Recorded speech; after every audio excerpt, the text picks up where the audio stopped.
I've always found appraisals and performance reviews useful. They give me an opportunity in a focused and structured way to let my staff know what I think about their performance. I've always felt unsure about appraisals. It's a bit of an unreal conversation. My manager and I are supposed to discuss what's been happening all year, but to be honest, neither of us can ever remember it all. And objectives, well, they're a bit of a laugh. How are we supposed to agree objectives for the entire year when we have no idea what's going to be happening next or how often the goalposts are going to move? I've never really understood appraisals, and now that I'm a manager, I still don't. At our busiest time of year, we're made to spend huge amounts of time, energy and emotion on performance reviews, filling in forms for HR with seemingly very little benefit. I don't have the authority to award or withhold significant salary increases. Requests for training are either ignored or actioned too far in the future to be of much use, and there just aren't the promotion opportunities that my staff want. So what's the point? I don't get much out of appraisals. I do my job and I've been told I do it well, and I go home. I believe in a fair day's work for a fair day's pay, and I'm quite happy just to be left alone to get along with it. I don't want promotion or training.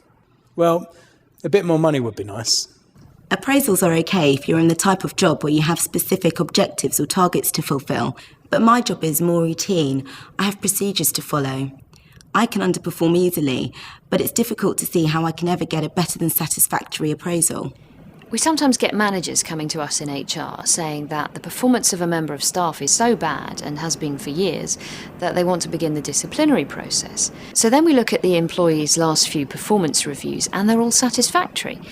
We've then got to explain to the manager that they'll have to begin the informal performance management from scratch. If they'd done accurate appraisals in the first place, they'd have saved so much time and effort. I worked for several years with a company that had no formal appraisal process. I still agreed objectives with my staff, and I monitored and reviewed them regularly, and combined this process with coaching and development.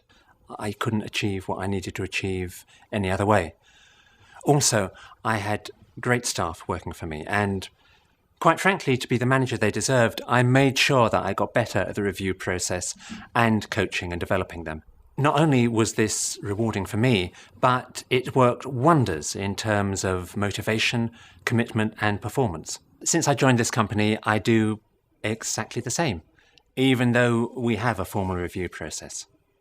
Well, not only do I get the same payback in terms of motivation, commitment and improved performance that I got in the last job, but I never seem to have the same problem when it comes to appraisal time that some of the other managers have.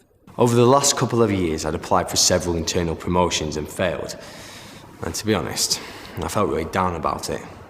But all that changed when I got a new manager. He helped me look at my career goals really thoroughly, and we put together a detailed development plan. It's not all courses either.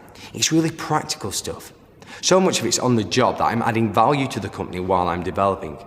And he's coaching me through it, helping me specify learning goals for each stage, working out what I'll implement and how I'll sell myself to a promotions panel. I know I'm not guaranteed promotion, but I feel I'm in a much stronger position now.